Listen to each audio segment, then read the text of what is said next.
What's up, everybody? It's our Win Minute for the day, and wherever you are, whatever you may find yourself doing today, I hope you make it an amazing day and find the best way possible to win your day. Because every day has an opportunity for you. No matter if you're stuck at home, no matter if you're at work, whatever you're doing, you have an opportunity still to win your day. Today I want to talk to you about a system that in your brain that you can utilize to recognize things in front of you and process the information better so that your brain can use it to help you win your day. Something called the Reticular Activation system. Our brains are actually 2,000-year-old brains designed to survive. And sometimes that can get in the way of our brains growing or succeeding or helping you give an opportunity each and every day. Sometimes with our brain in survival mode, it's gonna recognize fear a lot more, and it's gonna be more attuned to it. And you have to process information in the best way possible for you to win your day. Think about this. Will we ever look at toilet paper the same way? Will you ever be able to look at toilet paper the same way after this, after this coronavirus? Because now you notice toilet paper everywhere. You notice the scarcity of it. You notice the abundance of it. You notice it in memes. It's all over the internet. Because our brains have been attuned to it, because it became into our system and our brains became attuned to it because there was a shortage of it. Well, now you can still find it, but it's still, our brains are attuned to it because it came onto our system, because it became into all of our consciousness. So wherever you are, at the store, at people's houses, people talk about toilet paper. It's a trending term because our brains have been attuned to it, and now we notice it more.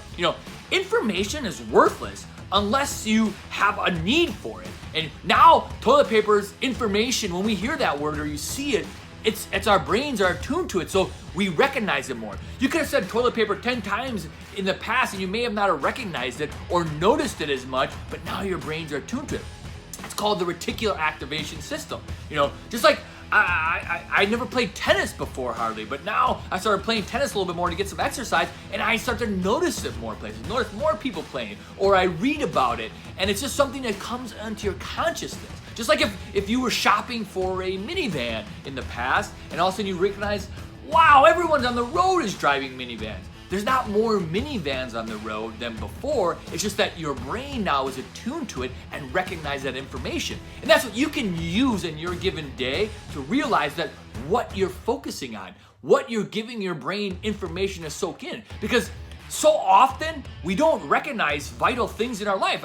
You don't recognize your heart beating. You don't notice that. You don't notice your breathing and things like that are so vital to your survival. But your brain is just gone into autopilot on that. You don't notice the little things around you. When you're driving down the freeway, you don't notice the cars around you unless one swerves into your lane, and then you're like, whoa! You recognize how close they actually are because your brain now is attuned to that and processing the information more. What you gotta realize is that what you make habits of in your life is so critical. Are you reading the right things? Are you developing the proper good habits, good eating habits right now? Good spending family time, healthy habits, because habits are way more important than doing big things. What's more important? Going to the gym after all this is over. If you go for a workout and you go work out for 9 hours and you haven't worked out for the last month, but you go work out for 9 hours in the gym when everything ends?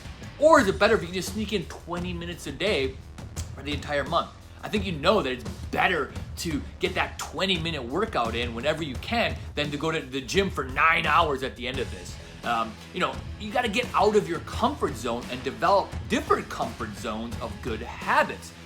Sometimes push yourself into developing those habits is the most important thing. It's like, if you ever gone skiing or snowboarding and you kind of just go down the little bunny hill or you go down the normal things and then all of a sudden you're afraid of that blue diamond or the black diamond, and then once you go down it, once you push yourself to go down it and do it, it's easier because once you've done something, it's a little easier. You make habits of those in your life, and they can be the big difference. Once you give your brain what you want to process and what you're focusing on, and the same thing can be said of fear. If you're focusing on fear and negativity right now, your brain is gonna see that all around you and focus on it. But if you're focusing on opportunities for growth, for time with your family, all those things are in front of you, you'll see much different ways to win your day.